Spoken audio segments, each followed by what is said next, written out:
Alrighty. Okay. Looks like it's working. So let's, I suppose we should start with introductions, shouldn't we? So I feel like I know you like so well, and we've never met before, but we've spoken a lot on email, haven't we, since Christmas, I would say. Yeah. So would you like to introduce yourself? Blog, yeah, I've known you since I came across your blog, really, because I'm actually mentioned in the book, and then I think I can't remember how we got in contact, but yeah, we both seem to be in agreement that Ian Bailey is innocent anyway. Yeah, that's right. So you mentioned me in your book, but I didn't know about that. And I think you saw the blog, and I got the book soon after that, and I read it through and thought, yeah, we're agreeing on everything, basically. So would you like to introduce yourself? You're a professional, aren't you? I'm just an amateur. I don't think you're an amateur. I mean, what you've done so far is journalism, you're obviously doing quite well at it. But yeah, I spent years as a journalist. I haven't been doing much journalism in recent years. I've been doing more ghostwriting, and then more later I kind of took a break from it all, and then I got an ordinary job, and then I'm now doing kind of creative writing and mentoring people. But yeah, for decades I was a journalist. And I covered the courts. I covered true crime. I also covered a lot of stories. I'm better known for kind of feature stories. But the Ian Bailey story, I covered that.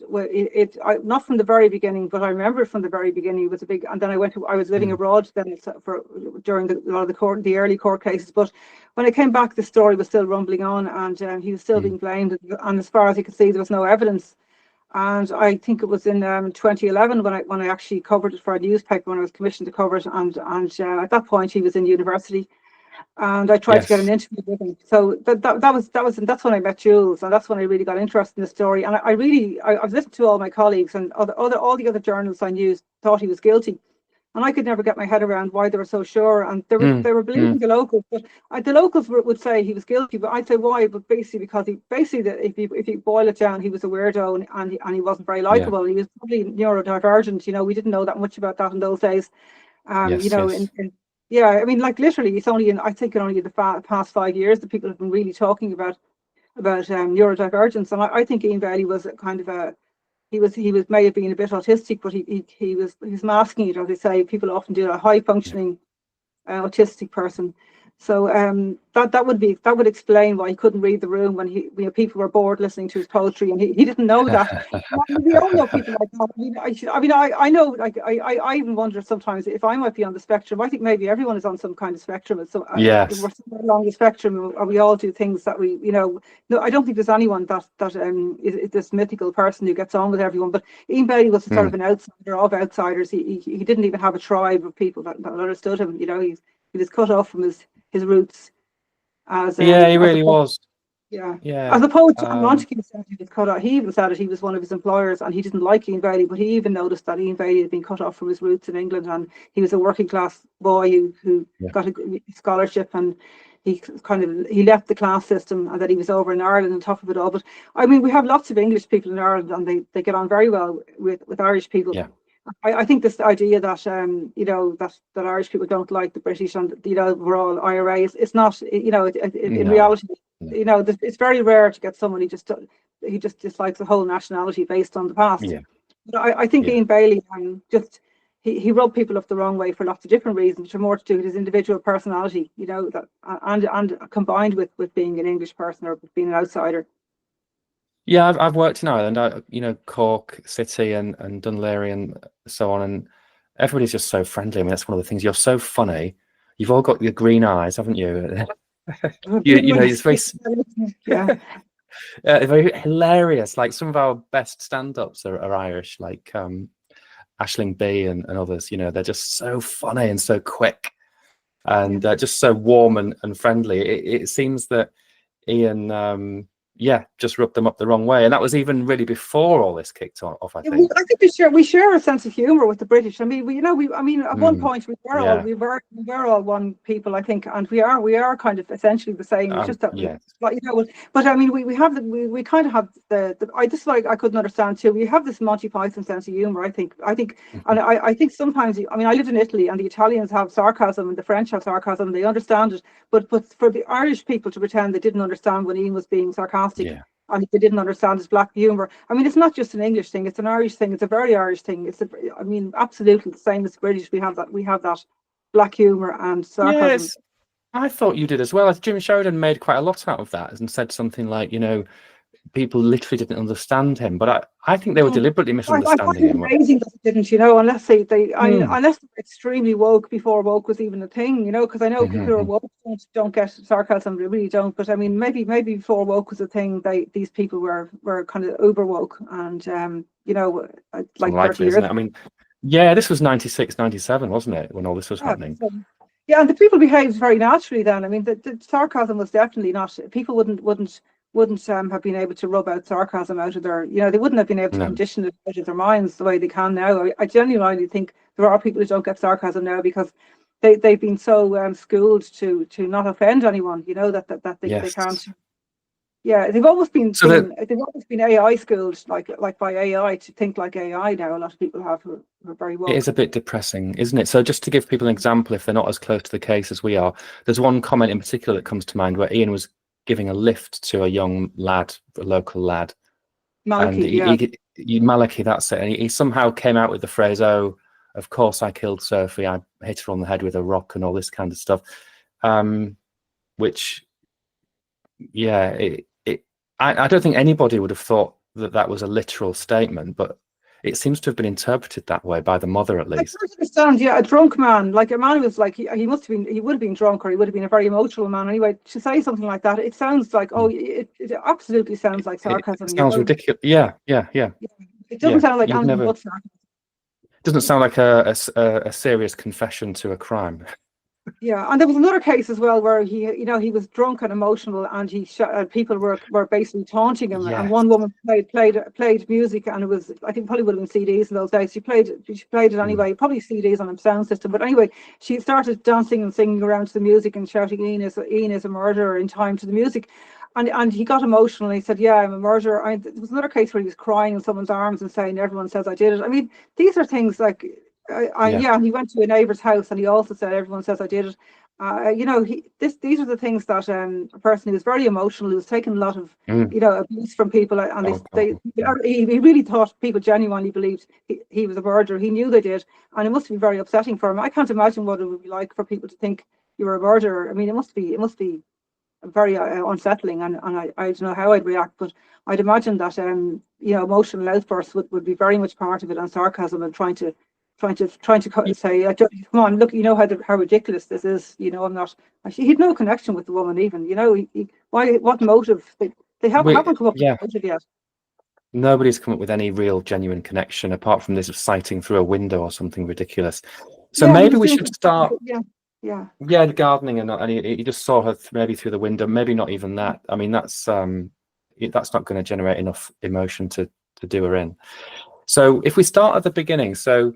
One thing that always interested me, because I came to this during lockdown, I think, when Jim's series came out, or maybe the year after that, and it wasn't known here really until the Audible series that Jennifer and Sam did.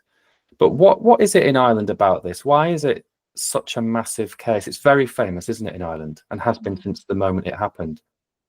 Well, I think it's because of partly because of the victim. I mean, she was a beautiful French woman, and she was very famous in her own country. And she was, her husband was like a movie mogul, and I suppose it was that. And then it was the location, a remote location. It's like something out of a tourism ad, Yes. Very remote, windswept. It's kind of like, I mean, it's like Cornwall in Britain. It's that kind of place, It just lends itself to I'm thinking of Poldark. I'm thinking of Ian Bailey as Poldark along the cliffs. That's I could picture him playing part. He'd be as good as Aidan Turner as far as the image goes. So I think it's that that's part of it. And it was around the time as well when Poldark was filmed. I mean, the original book was adapted around it. So it was that kind of. Yeah, it was not the late 90s. I mean, West Cork was a very romantic place at the time, and so it was, similar to Cornwall. And then this glamorous French woman comes over, the impossibly glamorous French woman with an impossibly glamorous life, and she comes over here and she's leading a secret life. I mean, nobody knew. They only knew her they knew her by Sophie Bunio, which was her maiden name, but they didn't know she had this other life in Paris. All they knew was she was a mysterious French woman. I mean, it has all the ingredients of a thriller, and then Ian Bailey himself, so the whole thing. Then the fact that he was an Englishman, and the whole thing of not trusting the British and all this played into it. So as well as that, around that time there were a lot of missing women in Ireland, and so I think there was a lot of intrigue about. It was before we had CCTV, but only kind of scratchy old CCTV cameras outside banks and shops. But we didn't have smartphones. We didn't even have the internet at the time. So well, famously, Ian wrote about that internet getting connected, didn't he, himself, from a newspaper? Yeah, he was actually wrote an article about when the internet came to West Cork, and it was in a hotel, and everyone had to queue up to use this one computer. Yeah. So but he couldn't get a connection even for a fax machine. You couldn't even send a fax from where he was living, because it was so remote. He was in back of beyond. He was even. I mean, they had to go into the local town, which is called Skibbereen, which even the names sound really interesting to anyone who's not Irish. I mean, even I'm from Dublin, and I used to love saying the name Skibbereen. I used to love. It's a lovely word. Yeah, it is. It's just a funny word, isn't it? It's a romantic word, and it's funny as well. It's a romantic place. It's cut off then, pretty much. Even the telephone system sounds a bit. Well, we know something about that from the recordings and the police and so on. It's very backwards, old-fashioned, cut off, remote, and people say it almost feels like an island, although it's a peninsula. It almost feels like you're on an island because it's so narrow. A very narrow neck of land, to go into this, and you can come in and out to a narrow neck of land. And there's other things about it too. It was cut off culturally as well. I mean, it's kind of like I suppose like the New Forest in England in a way. The atmosphere, there's an awful lot of kind of pagans and druids and neo hippies, these new age travelers, they're there as well. And then there's kind of the wealthy people who go along, the artists and the people who would mix in the higher echelons of the arts in Paris and in America, in New York, for example, and not so much Hollywood, more New York, that kind of posh arts. That, and then well-off English people. I mean, Sir David Putnam has a house there. Jeremy Irons has a house there. These kind of people there. This is the kind of place that it is.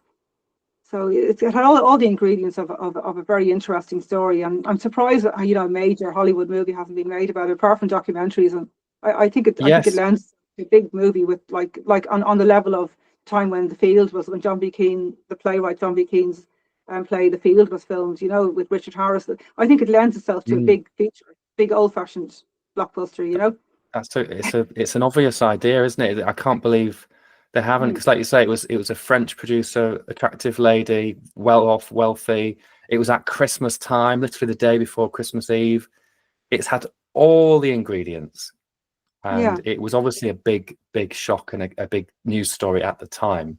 But it passed us all by. It just never, even though Ian was implicated quite early on, was never really reported here, not on the TV news, and nobody really knew about it. It's just Ireland and France just reported it, but I mean, it intrigued people in Ireland and France for 3 decades, and for a while, West Cork was swamped with French journalists going over to write about it and to interview people, including Ian Bailey. But I think that it wasn't that it was. I don't think it was completely forgotten in Britain, because I read some of the articles around the time, but I don't know why the British didn't take to it as much as the Irish did, but I definitely think that on the one hand it has been well covered, on the other hand it hasn't been. It hasn't been covered in a straight, honest kind of way with no angle. I mean, everyone has an angle. Even I have an angle in my book. We all have angles on it. Yeah, well, you mentioned your book, so I like that because you had that angle. I think there are a couple of journalists who have really tried to present both sides. There's one or two that I'm thinking of, but most of them seem to present an angle, and I like the fact that you did that, because your angle was completely different. Nearly everybody who's taken an angle in the past has said, well, it's Ian, it's obviously Ian, and we're going to look for all the bits that prove that or suggest it might be him, whereas you basically took completely the opposite approach, which I'd come to the conclusion that Ian was innocent even during Murder at the Cottage, definitely on the Audible show. Netflix is obviously a bit of a one-sided thing, but I was surprised at when I tried to explain to people why I thought Ian was innocent. They wouldn't listen. They were like, oh no, I've seen the Netflix thing, there's no way that guy's innocent. And they get these very fixed ideas, but they don't seem to realize that from the almost day one, in fact, there were comments made at the murder scene about Ian. Almost day one, they just picked him as their suspect, and they set out to prove him guilty. and they still I mean, couldn't do it. it's like they really believed it though. This is the thing about Yeah, the guards, you know, the police. They really believed that he was guilty because he had been, you know, he had beaten up his partner. But I mean, that doesn't. There are two things. That's a non sequitur: beating up the partner and then killing a it's random irrelevant. stranger. Yeah. You know. Yeah. So Mm. you know, but the thing is that he you know, the locals, they also went on like a lot of police do. They obviously are going to talk to the locals. What do you think of being? So he was almost universally disliked in the community. So he, you know, I can see why they would think it, but I don't know about the new. There's a new cold case review now. I don't know if they've sent off DNA from her body and from her clothes for analysis. So I don't know if they find. I don't know what they will do now if they find out that it has no connection to Ian. It might be that case. There's a case in England at the moment by, I can't remember his name now, Mr. Sullivan, and he was found not guilty of murder and rape Yes, of a that was girl. just today or yesterday. Yeah, yeah, Yeah, well, it could be something like that. Only the only difference is Ian Bailey didn't spend all those years in prison, but he was probably worse than prison because he was in the community where everyone hated him, and then he died of a heart attack. You know, so he really did lose about three decades of his life. He lost to to, you know, to the presumption of guilt. yeah. It's worth But reminding all the people that he was never even charged, was he? It wasn't that they had a case or anything. They never even thought there was enough evidence to charge him. Well, yeah, the guards wanted to charge him, but the director of public Mm. prosecution didn't because, yeah, for lack of evidence. But then the French tried and convicted him in his absence in Paris, and they were relying on not just on their own kind. They came over here and did a bit of their own investigation as well, but they also had the Garda file. They did heavily rely on the Garda file. Yeah, And the problem with the Garda file is that that was built on a lot of hearsay in this country. yes, So I yes. actually think the French, you know, they genuinely, like the Guards, they genuinely believed he did it. But everyone who believed he did it, I don't believe anyone. I don't believe there was this malice against him. I don't believe anyone even had a reason for it because he, you know, he didn't have anything that anyone wanted. It was just people really did believe that he was this bad guy. Yeah, that's how I felt as I well. don't It's believe like there's any they ulterior motive, you know. I don't believe, some people are saying, I don't believe he was framed, for example. I don't believe there's no, an ulterior motive to pick Ian Bailey because he didn't no. seem to have any major enemies. It was just that he was the person that people thought must be the killer, you know. That it was just Yeah, like a lot of people have been blamed, like that other guy in England, I suppose, and like Harry Gleeson, a man years ago, about 100 years, it was about 100 years ago, and he recently got a presidential pardon, you know, for 80 years ago, I think. He got a pardon from the president of Ireland because he hadn't killed this woman. So, you know, it's just one of these things that happens, and it's generally a person on his own. It's generally a person with not enough family to support him. You know, he didn't have children, for example. He didn't have any family in Ireland, so he was kind of on his own over here. Apart from Jules, who was his partner, and he'd beaten her up, yeah, so they weren't going to believe her, no matter how much. I actually think Jules is very persuasive as well because even when she absolutely didn't want anything more to do with him, she still said he must have been innocent. Even Jules' daughters didn't believe he had done it. So yes. they didn't. Yeah, There was that's no love. true, isn't it? Nobody who knew him well or lived with him, shall we say, in his circle thought it was him. He never confessed. No deathbed confession, which some people were hoping for. Just really nothing. So let's move on from Ian because we agree on that. So that's not going to be very interesting to people. But we don't agree on Alfie, do we? So let's if I just look at the notes a little bit. So maybe we should first of all sort of establish who Alfie is, and then we can get into some of the details. But essentially, I remember in Murder at the Cottage, they don't on camera interview Alfie's wife or partner Shirley, but they do interview him. And I think it was old footage. I don't think Jim Sheridan had it. It looked like it was old footage to me. It's quite grainy. But Alfie had Yeah, a bandage on his hand, didn't he? And yeah, he seemed to me just an old geezer who was just the neighbour. He didn't seem to have any emotion particularly about Sophie. He was just talking quite normally. He didn't look guilty to me. But you put everything together, and we agree. I think that he is literally the only person that we know of who was in the area for sure, 100%, because he lived there. But what yeah. was it that, or what do you can you remember when you started to think, oh, hang on a minute, it Yeah, could well, be him? I initially thought this. Okay, I went down with the photographer, and we were looking at the houses, and we could see that, you know, there was one house that had been empty at the time. It was actually a holiday home owned by another couple, and then there was Alfie's house. It was right behind Sophie's house, and the photographer said to me, "Isn't it funny that her house is so near his, and yet she didn't run to the neighbour's house?" And I know people are saying there was obstacles. She would have had to go through a gate and all this. But I mean, even I'd climb over anything just rather than run into the wilderness. If you would climb over a gate, or you'd run up the hill, if you thought there was a murderer after you and you were somehow outside the house For and this sure. murderer was chasing you, and you'd scream, and at the very Mm. least, you'd call the neighbour if you heard somebody outside. But I mean, there's so many things about Alfie. It was what the bandage around his hand was one thing. They didn't really ask him about that. He said he was minding a dog. That was later disputed. The dog, he wasn't minding the dog that night. Then he was supposed to have been watching a movie and he hadn't heard anything outside. And but okay, that's I heard that. plausible as well. Yeah, if she was down the Yeah. end of the lane, I can understand that. But it was just stuff like Alfie went when he knew when his partner came back and said his body at the end of the lane. She was terrified. She left her car there and ran up the hill to the house. I mean, that was a natural thing. That's what Sophie would have done if she'd been terrified too. Anyway, Shirley reacted like Alfie would in that situation. She ran, she left the car, and she wasn't going to turn around there and risk getting the murderer coming up. She ran up the hill on instinct and ran to the house. And Alfie, instead of ringing Sophie, I mean, he had a phone and she had a phone. He could have called her. He didn't. He just went out and he knocked on her door to try and warn her. He said, that gives him an alibi for leaving DNA on her door. Blood was found on her handle. The other thing is, the only person I think plausibly who could have this new evidence that came out about him recently came out about the bushes being cut, the briars, and Sophie's body was removed and placed in the drive. Now, who would have had the time to do that except a person who lived there? That's right. And it's miles from anywhere. I mean, the other thing is they're saying a random neighbour who was known to be a bit of a nuisance. This man is dead, of course. He can't speak for himself, like Alfie, of course. But this musician, why would he wander up the hill to knock on Sophie's door more than Ian Bailey would? I mean, he just was another person that people didn't like, I think. So I think Alfie was the only one who had a motive to kill her. I mean, which was a neighbourly dispute. I mean, she had found out that he'd been entering her house when she was away, and he was taking baths in it. And he was. And also she'd had lots of rows over growing cannabis. And, he had a little grow house in the shed. He had quite an enterprise going with another man. So it could have been over that, and she had a row with him. But I think why did she go there at Christmas? She went there, I think, to confront him. She practically hinted at this when she was talking to somebody before she left. She had to go urgently to Ireland before Christmas. So she went and she wanted to have it out with him in person.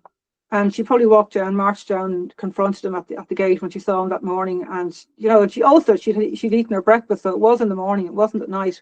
So she'd eaten muesli. Nobody eats, like very few people eat muesli. I know I do sometimes. I remember saying that at the time when we were talking about it down in West Cork. And I said, actually, I do sometimes. But I don't think a sophisticated French woman would be eating muesli at night, especially after drinking wine and eating cheese, which is her habit. Doesn't seem right. Yeah, and after going to bed, after talking to her husband, while she was going to sleep, and she's a bit sleepy, so she suddenly gets up for a bowl of muesli, and then she goes out and locks herself out. I don't see that happening. And as well as that, if somebody knocked on her door late at night, I'd imagine the first thing she'd do would be to call the police. So I think she saw Alfie. She didn't see him as a threat. He's a man in his 60s, and he'd never been a threat to her before. She was familiar with him. She just knew him as a man she didn't like, I suppose. And it'd be different if Ian Bailey had turned up at your door. But if a man in his 60s who's a neighbour comes to your door or happens to be down at the gate, you go down and talk to him and you wouldn't be afraid of him. So she went down to give him a piece of her mind. That's what I believe.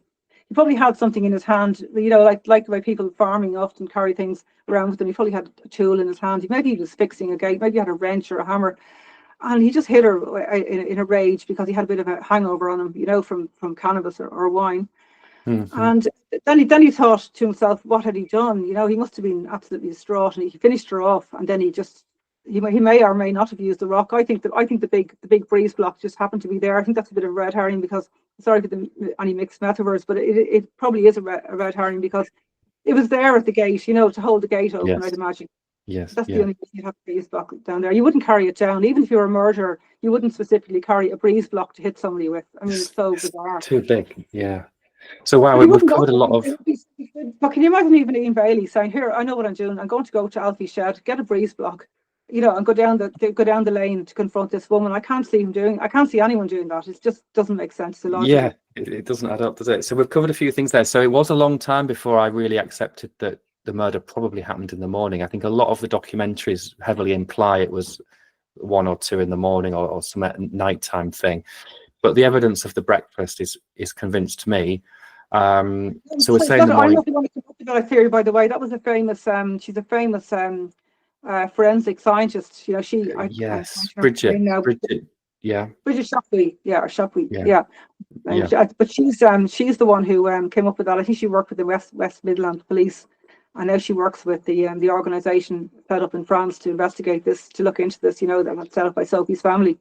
So she actually came up with this Yeah. theory that Sophie was killed in the morning, and it makes perfect sense. It also makes perfect sense because that if it was the morning, it would have been after 8 a.m. because I mean dawn in West Yeah. Cork in the middle of winter is after 8, about I'd say 20 past 8. You know, so So it would still been describing quite the dark, very dark, yeah, maybe. yeah. So we think the block's probably not involved. I came to that conclusion because I think there's something about the dressing gown. I can't remember if that was on the block or next to the block now, but Well, the it. block was placed on the dressing gown. Yeah, maybe Alfie just rolled it over onto the dressing gown just to mm, keep it in place, so that Shirley would definitely follow. I mean, I think it's despicable what I believe Alfie did. He left it there for his poor girlfriend, his partner, to find, and I think Now he that's didn't he left yes. her in the briars, but he would have been under suspicion if he'd left her in the briars. He would have been. Whereas if he left her on the driveway, it looks like it could look like a passerby. You know, on the Mm, off chance that anyone would believe a passerby would go up to that place. I mean, it's so remote. When I drove there, I went there with a photographer who's a local. He's from Cork City, but he knows the area very well. He'd been there before, and he still got lost. And we had to ask directions mm. several times. Wow. And I was literally like switchback roads up and down the Yeah. mountain. Really, really But like we know it was remote, but you're saying he'd been before and he still got lost. yeah. But I mean, I just said Alfie was. I mean, it would be even more implausible that a stranger did it, or a randomer did it, even a local randomer, if he'd left her in the briars. So he moved her onto the track. So he had to have some, and then he had to find somebody local to blame. It would have to be a local. So he obviously set Ian Bailey up. He probably called him and said, Ian, do you want a big story? You're just the man to cover this. Yes. Here's your big break. Because Ian was kind of hankering after a career in journalism again. He That's missed right. obviously. He never stopped being a journalist, I think. And Yeah. he'd been working on a fish farm, then he'd be virtually unemployed, so he'd living off school. So I mean, his pride would have been very, very injured. He would have felt like very he would have felt inadequate, I suppose, just living off this woman, living off his partner, Well, and yes. here's his chance to be famous again and to have some Yeah. prestige. So without going back to Ian Bailey too much, he was quite successful in England, wasn't he? He had a beautiful wife, a successful career. Everything seemed Yeah, to be going really well. She had a lot of money through her family, and then it all came crashing down. And that's when he left England. So yeah. he had a lot. He wanted to get back in the game and become a journalist again. So just look at my notes on Alfie. So you make a very compelling case, I have to say. And bearing in mind, Alfie's the only man within about 10 miles that we absolutely know was there, of course. Yeah.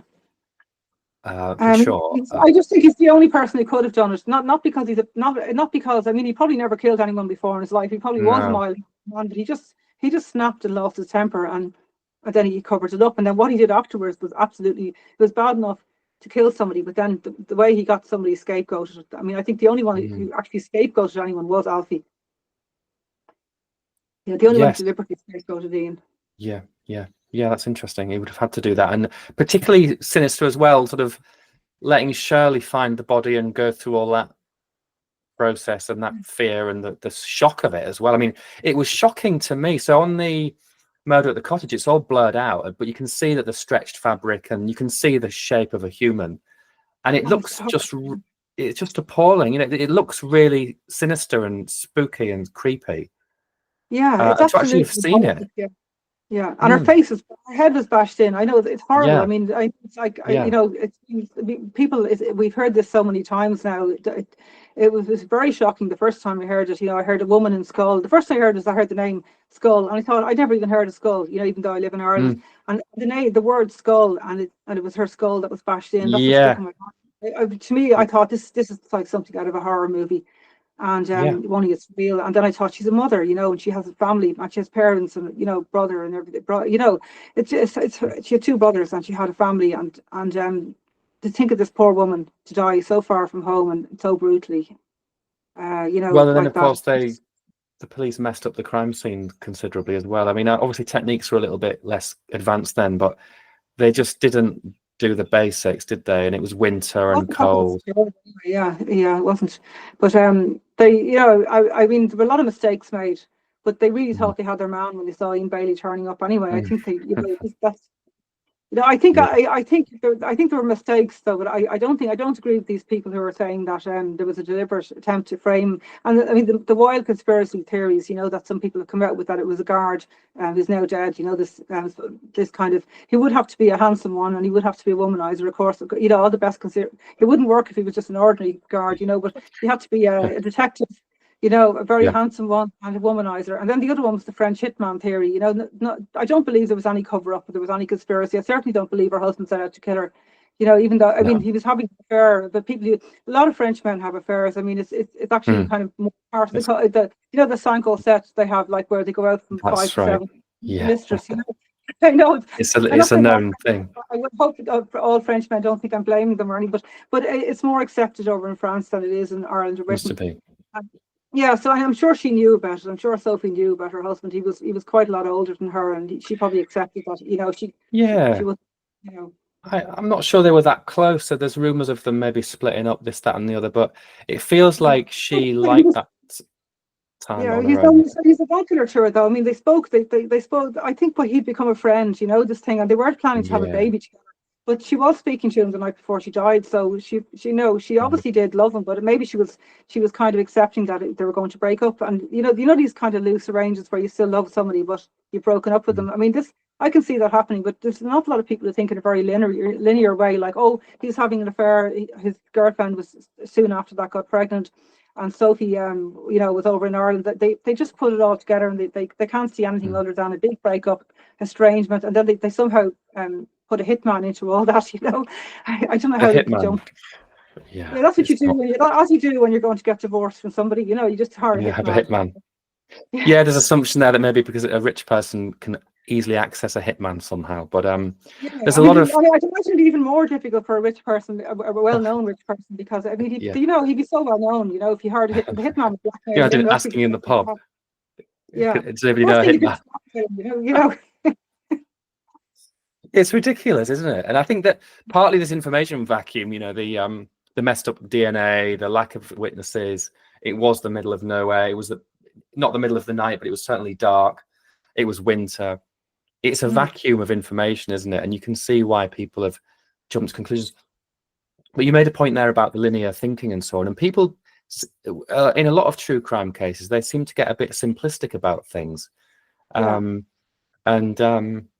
So you said, that it was, and it's, I agree with you. It doesn't feel like anybody's trying to set Ian or Alfie up.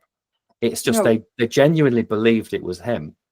They thought they were doing the right thing, but because of that certainty, they didn't do the process properly, and they didn't interview lots of other people who might have known something. Or I think it's more to do as well. Alfie. I mean, because Sophie was so glamorous in herself and her lifestyle.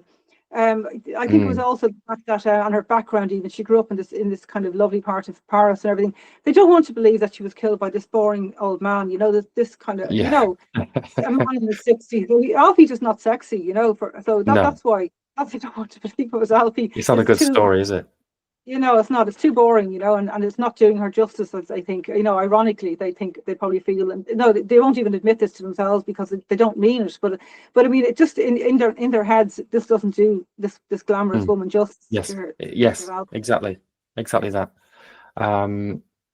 So we've got, it's pretty mundane, but we know Alfie has a strong motive. So even I do agree with you on the motive. So they've had this long-running dispute over land. I think when she bought the house, she thought she owned one of the sheds or the outbuildings, which turned out to be his.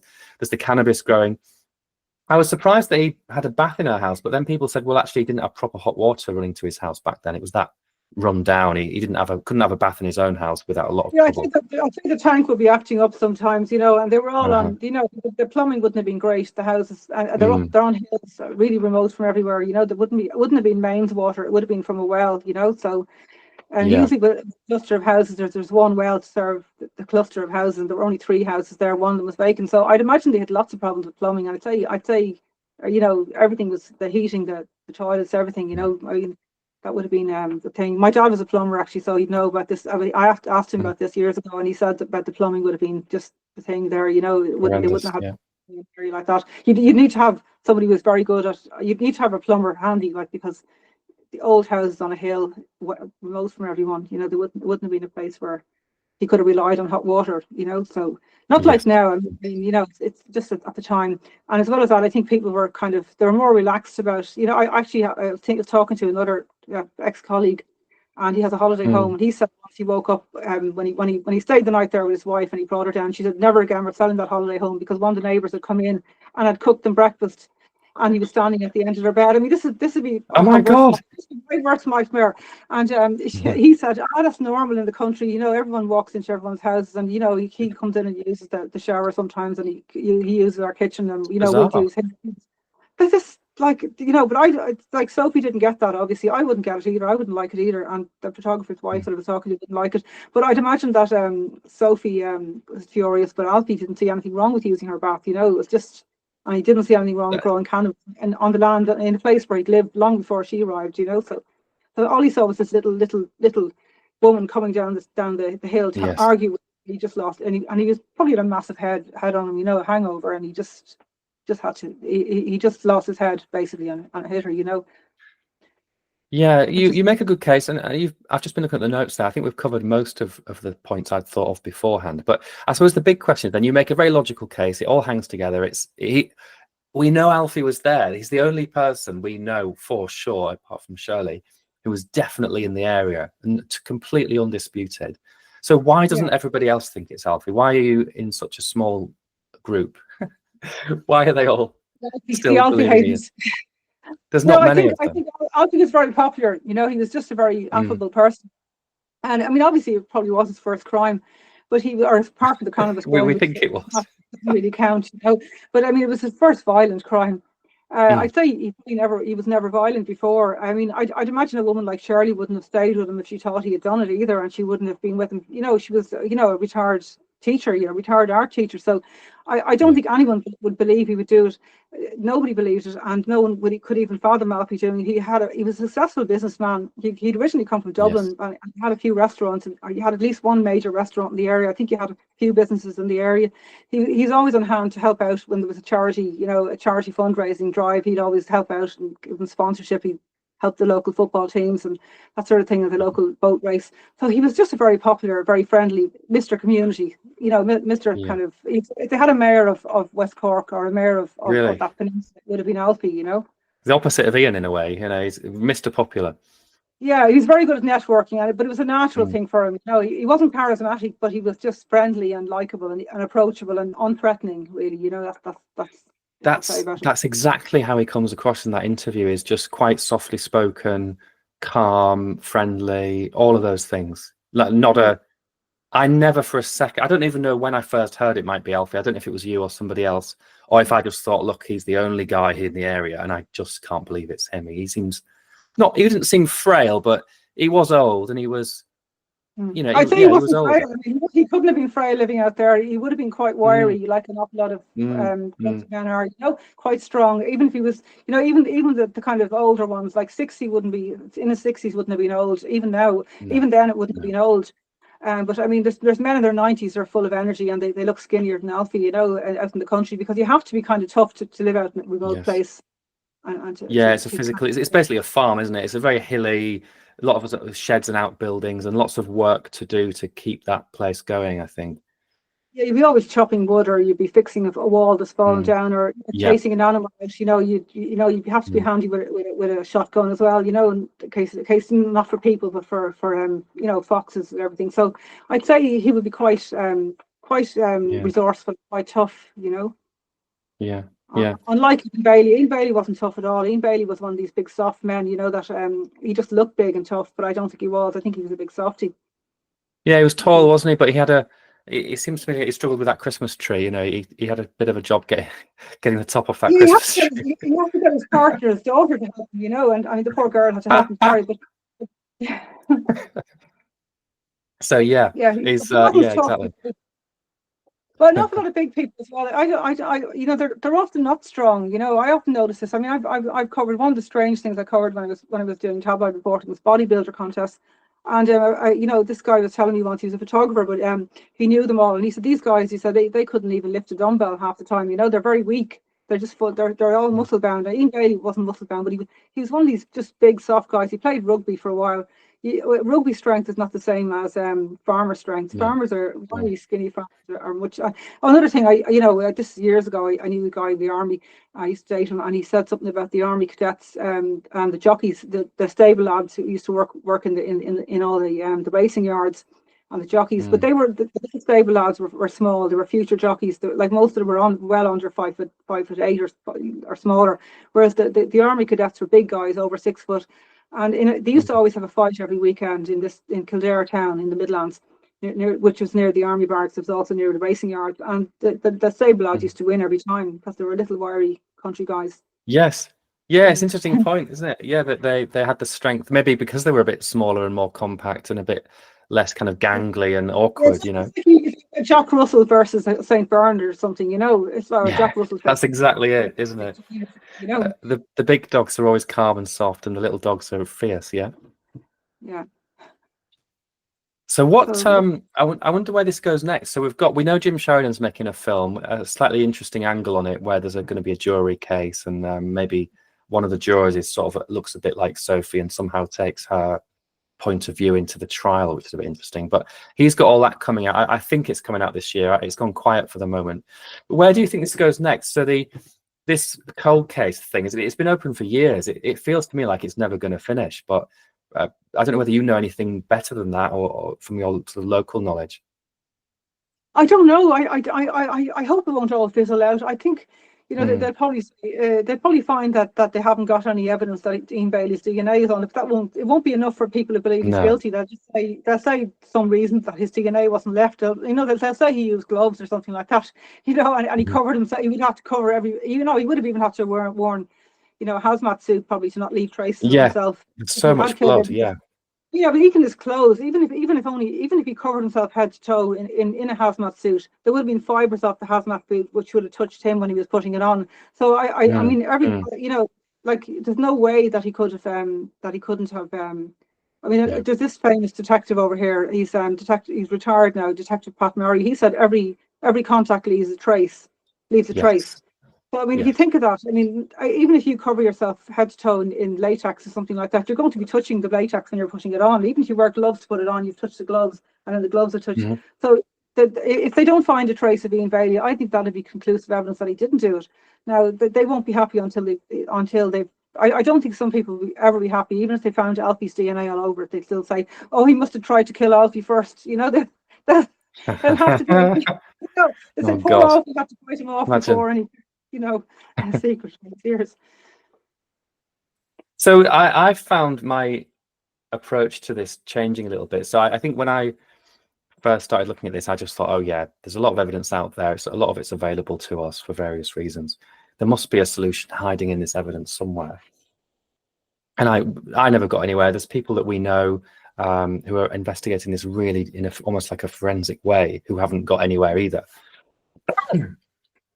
And it feels to me like now I'm quite interested in looking at little parts of it and exploring the possibilities, but letting maybe the readers sort of come to a conclusion if they want to in the comments and so on, which I think is a better way to do it, because it brings other people in as well.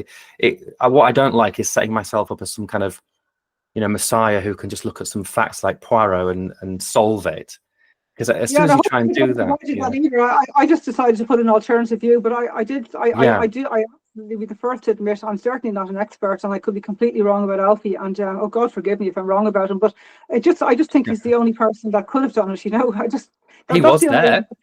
Yeah, and but I mean, like if somebody comes forward and says some other person did it, and they can come up with a motive and everything, that'd be great. But yeah, I would like, I do think you're right to keep it open, and I think, and I always welcome people to criticise my book. I'm completely open to. I have been. I mean, I only thought about Alfie really when I started writing this book. It was like I was nearly finished the book when I decided, you know what, the Alfie thing was just niggling me, and I put it to one side because so many people had said Alfie couldn't have done it, and they were so sure of it.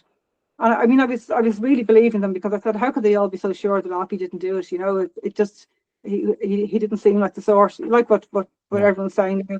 But the thing I and for a while I even thought Ian Bailey might have done it, in just listening to people. But I think people need to keep an open mind above all. and that's Yeah, the main thing. Yeah, you I can't think. approach it with a closed mind. Yeah, and it's made me look again at these documentaries. I mean, I think Jim Sheridan did a really good job, and I think he tried to show both sides. And the Audible one in particular was even longer and more detailed and more objective, probably. But at the end of the day, these are TV shows. They are sort of meant to be entertainment, aren't they? They're not necessarily, and the order they present things in, trying to build to a conclusion of the episode and a cliffhanger, it is entertainment in a way. And I don't think I appreciated until now how much they work it to make it entertaining and to make it dramatic. And I actually get more drawn into the boring old files and the witness statements, the really detailed stuff, because you feel like you're closer to the truth, the original source in a way. Because it's obviously I could come to Ireland and talk to people, but even now after 30 years, a lot of them have died, they've forgotten things, they've misremembered, they've heard, they've repeated things they saw on Netflix. The truth, I think, has very much faded or even disappeared in many cases. Yeah, and the other thing is, even when I was down there, I wasn't even writing about that. I was down there for another reason once, and I stayed in a B&B. I was going to stay in this B&B, and I happened to mention Ian Bailey, and they immediately closed down. I actually said to the woman something about, the landlady. I said to her something about Ian Bailey. Oh, he was sort of a Heathcliff kind of character, wasn't he? And she blushed right. And then her husband immediately clammed up, and suddenly I didn't feel very welcome, and I went and stayed I actually went down to the nearest town and stayed in a hotel instead. And I felt very, very unwelcome. I went into a few shops and I could see people kind of being very curt with me because I dared to say Ian Bailey was attractive, this is, I mean, really, like, and I wasn't actually fishing for information. I just kind of said it. I was a bit tired, and I just was sort of laughing, So I didn't think she would be the type who'd believe that he was the killer. I thought she'd say, yeah, he was, and that's why people have noticed. Well, it's so long ago as well. Well, everybody said at the time he was good looking. He was a very tall, striking man, very deep, striking voice. He's a very charismatic figure, wasn't he? Yeah, but he knew it, you see, and this is the thing. That's in Ireland they have this thing called notions. I don't care about it. I think it's silly, but I mean, a lot of Irish people think if you're very good looking, you shouldn't own up to it, and you should play it down, and kind of self-confident. This was like back in the 90s anyway. I don't think this is bad now, but in the 90s it was kind of played down, and I mean, it was kind of beaten out of kids and everything. It was confidence was beaten out, and it was actually awful. It was repressive. But I mean, Ian Bailey came into that culture then, and Ireland was just beginning to open up, and it was it was kind of it hadn't got to the point yet where you could be confident. And I see the word notions is rearing itself up now, but people laugh about the word now. It really is people just laugh about that word now. I don't think anyone uses it without irony now. But the word "you have notions" it was actually a real insult, at the time when he came here. So that's a very particular. The more handsome you were, though, the less entitled you were to have notions. I mean, if it was an uglier guy, like you could get away with it maybe, but I mean, the late Prime Minister Charles Haughey, for example, he wasn't a good-looking man, but he was very confident. People actually admired him, women fancied him and all, but he was allowed to be confident because he wasn't actually good-looking. It's weird. It's really messed up. It's an Irish peculiarity or custom it's or very twisted now, attitude. yeah, but it's just yeah. Interesting, isn't it? I think men get away with it more, don't they? If they're funny and confident, they're seen as popular, perhaps.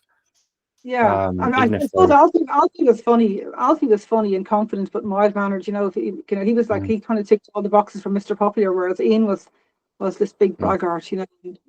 He just rubbed everyone up the wrong way. Even women who fancied him were avoiding him because they didn't want other women. You only fancy him because he's good looking, or what were you doing talking about him? And even their men and women basically shunned him in the community. I think that was. Yeah, I feel sad about him. I think my theory quite recently was that he knew he didn't do it, so he had this kind of childlike naivety that if he didn't do it, then it didn't matter what he said about it. He could literally say anything because any court couldn't possibly find him guilty. But of course, he never went to court, and the society of the area did effectively find him guilty. He didn't seem to understand that if he was innocent, he sort of had to he should play a role of an innocent man and not talk about it all the time. And he was obsessed by the case, wasn't he? Yeah. But the thing is, I think it's one of these things where, yeah, what you're saying is absolutely spot on. I think, well, you know, if you know you're innocent, you know, you're not going to be trying to look Yeah. innocent. You know, Yeah, you're you don't innocent. need to. You know, Yeah. why would you need to act innocent then? So he was just joking about people thinking he was guilty. You know, so because and Mm. the other thing was he was an old-fashioned tabloid reporter. You know, he thought he had a scoop, and you know, he was a bit gung-ho about it. And I mean, I worked in the tabloids, and I know absolutely. I have to laugh at some of these. You know, some of them acting so po-faced about it now that it was shocking the way he was behaving, the way, you know, the stories he was writing and all, because he Mm. was, you know, this was normal at the time, you know, even well into the 2000s, you know, for you know, tabloid editors to be really gung-ho about a murder story and to kind of revel in the goriness of it, you know. Same And here with sexual tabloids. Yeah. intrigue, and so, you know, the stuff he made up about Sophie having lovers and all, she probably did, but I mean, he really went to town on that. He was really, she had a love nest. What was just a few meetings with people, fellas that came over to meet her.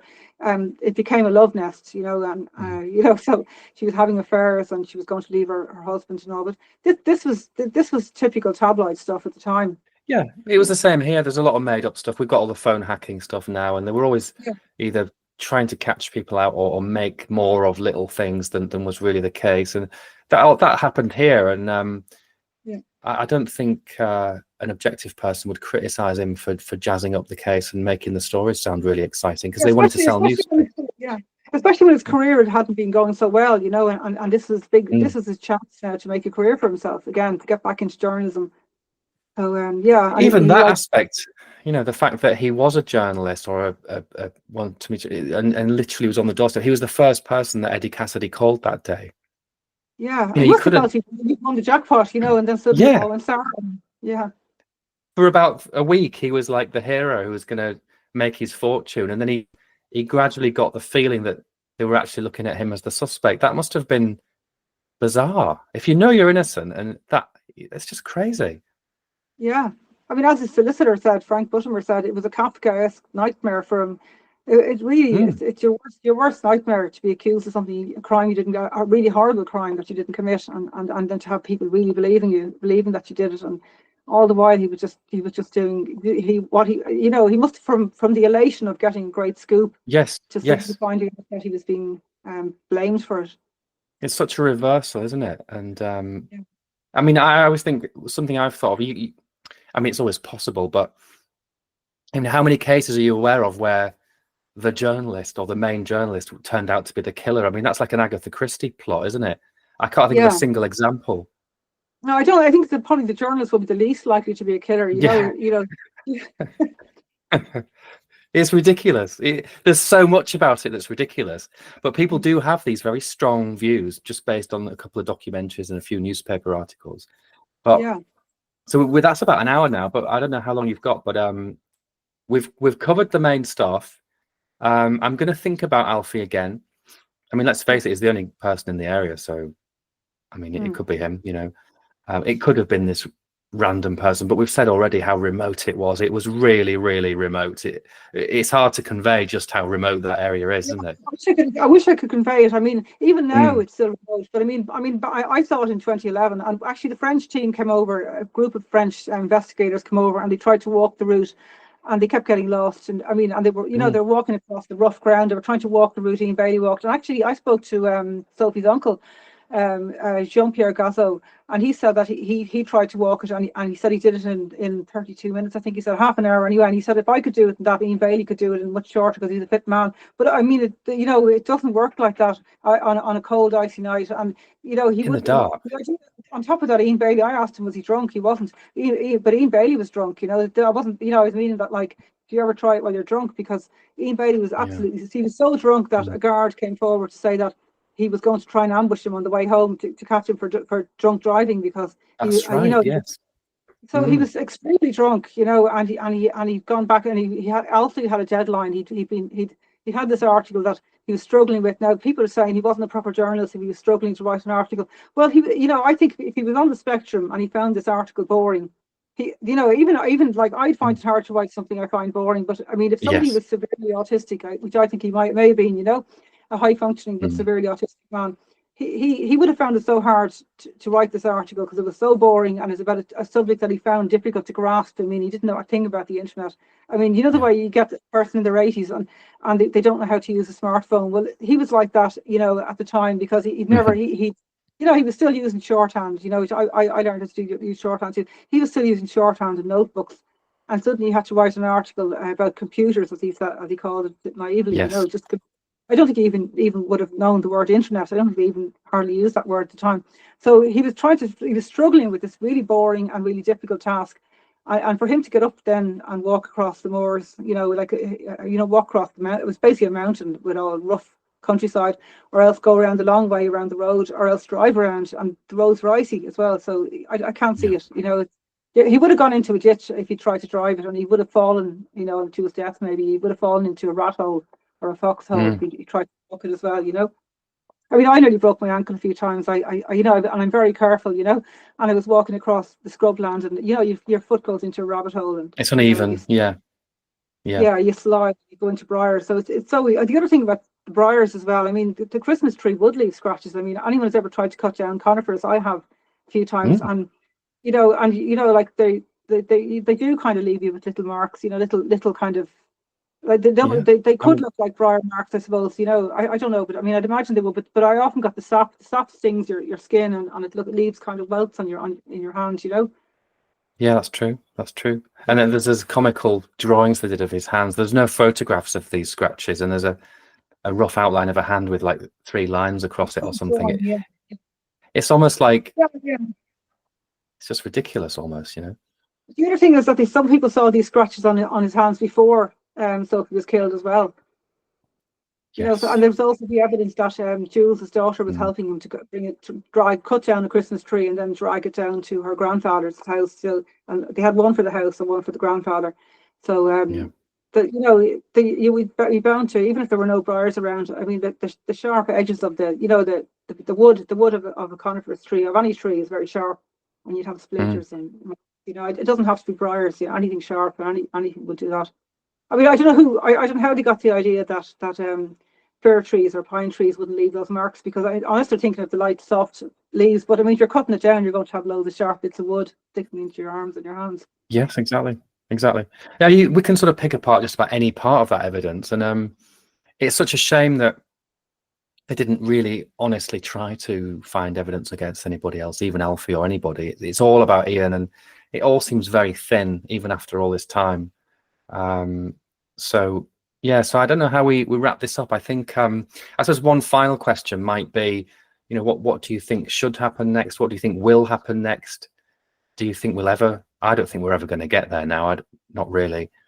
Well, I hope. I know. I'd like to hope so, but I think the best thing they have done is send away the clothes for Sophie's dressing, you know, pajamas. It's horrible. Her leggings and her dressing gown. It's very sad thinking of it, but they sent them away. They're sending them away for testing with the FBI, so it's going to be completely independent. So no one can say then that they didn't do it properly. You know, I mean, I have no doubt that it would be done properly in Ireland or Britain or anywhere, or France. Yeah. But I think they are right to send it away to America, so it's completely removed from everything to do with the murder and everyone involved.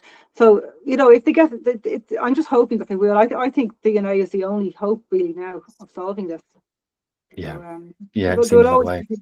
Who won't want to believe Alfie did it, though? That's the only thing. But I do think the DNA will be what will solve it.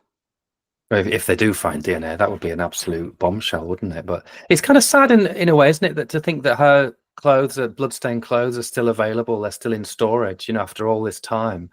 Yeah. It's quite a sad situation, really. It was very sad too. Ian Bailey, he couldn't even have a proper funeral. I mean, his sister couldn't have a funeral for him, you know, and his ashes had to be sent over to her. She had some sort of I believe she had a memorial recently, you know, in West Cork. There were certainly plans for one. It was only going to be her and a few very close friends of his and his solicitor, you know. But it's just very sad that I think people who said it was Ian Bailey were so sure of it. The other thing is people don't like to admit when they've made a mistake. I think everyone should be willing to admit when they've made a mistake. But it's going to be very hard for all these people. Some of them experts, and some of them journalists, some of them experts, some of them local people who thought they were good at judging character, to have to admit that it was their friend Alfie and it wasn't this other man who was persecuted really and died. Well, they believed that he was this monster, so it wasn't like they persecuted an innocent man in their minds. But to actually find out that you had blamed the wrong person all these years, and that the real person was someone you actually liked. I mean, I don't know. I don't think some people will be incapable of accepting that, I think. I can't even. If I wake up tomorrow and read an article saying that they've found the killer and they know who it is, I'd be stunned. And I can't even imagine the impact that would have in West Cork. It would be enormous. Just think of someone you love or someone you even like, and you find out they've done something monstrous, and that's someone you absolutely can't stand didn't do it. I mean, just imagine what it would feel. Well, that in some ways would be the perfect ending to this case. It's such a crazy, wild, improbable case anyway.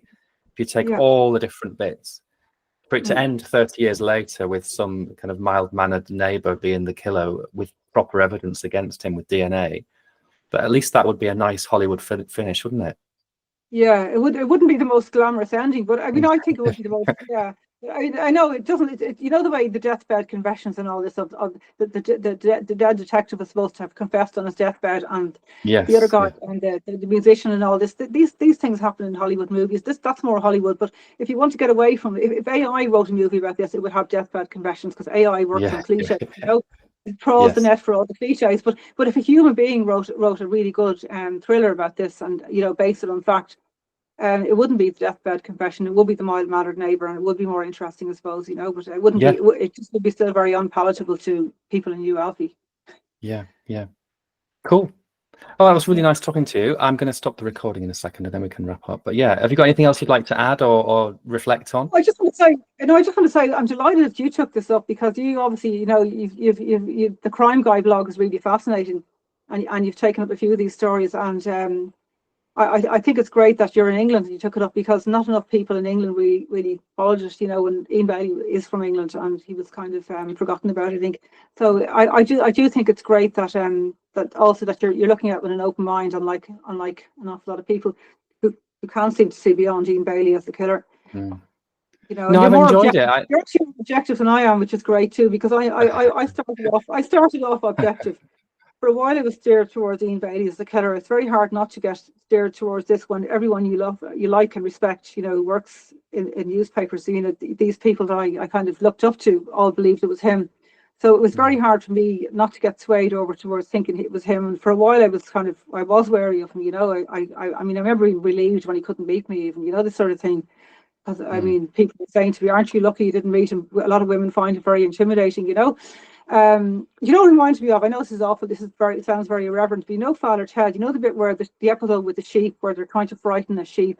I don't know if you know this one. Where there's a sheep contest, and it's basically like a kind of beauty contest for sheep, and the rival sheep owners are trying to frighten the sheep, and they're going to whoa. Well, this is what they were like with Ian Bailey. Like, he's a bogeyman. Like, They were more or less saying that. They were all saying he's so creepy. Women are terrified of him. When you get the chill talking to him and all this. And I said, well, I spoke to him on the phone. I didn't get the chill. And then, he couldn't meet me. His solicitor grabbed the phone off him and just completely nixed the meeting. But I remember people were saying to me, "Aren't you glad you didn't have to meet him? He's so dangerous, and he intimidated other women, other female journalists." So for a while I was swayed, and then when I finally came around to Alfie, I am biased now against Alfie, but I mean I can't. It's not the kind of bias that comes from prejudice, you know what I mean? Because it's kind of bias that comes from having worked it out, as far as I understand it. But I still think it's great that you're objective, because I'm not anymore. I just think it's Alfie. I think it's easier with that distance. I mean, I think I just found Murder at the Cottage so compelling, and the whole case, with Sophie, with her background and fame and fortune, it's an amazing story. Yeah. And then, of course, a few weeks into this, Jim called me one Friday, and that really gave me a bit of confidence and a bit more interest in it. And I thought, wow, there's somebody here who's really looked at this. And he was kind of looking at the fact that I would almost say I'd set my mind that Ian hadn't done it, almost trying to be objective, but just not being able to find any evidence that Ian had done it. And I think that's what Jim latched onto, was here's somebody else who's trying to find the truth here. And the other thing about Jim Sheridan as well, I know he said that Now, this is an interview I read about him. He said that Ian Bailey wasn't very easy to do, but you'd get very tired after talking to him or something. He said he'd be kind of wanting to get away from him. Well, I noticed this. I was talking to him online, you know, during the pandemic, shortly afterward. We were still kind of on Zoom, and Ian Bailey had taken to TikTok and all this stuff like a teenager. You know, he was delighted with himself. But you would get fed up with him, you know, after a few minutes, because he would you know, he'd kind of drain you sometimes, you know. He was a draining person to be around. So I can see why. So Jim Sheridan was a bit sick of him, I think, at the end. But even he knew he couldn't have done it. Jules Thomas was absolutely fed up with him. You know, she didn't want. She said she didn't even think about him. You know, when she heard he died. So that's and yet she still believes that he was innocent. So people who don't like him. This is the most compelling thing. People who actually don't like, who didn't like Ian Bailey either right through it or at the end, still believe he was innocent. Yeah, I think that is a nice place to end, isn't it? Is that people who really didn't like him still wouldn't say that he did it. They, you know, they still thought he was innocent. So yeah, let's see what the future brings. And it's been really nice talking to you. I'll stop the recording and then we'll wrap up. Hopefully it will stop. There we go. Stop.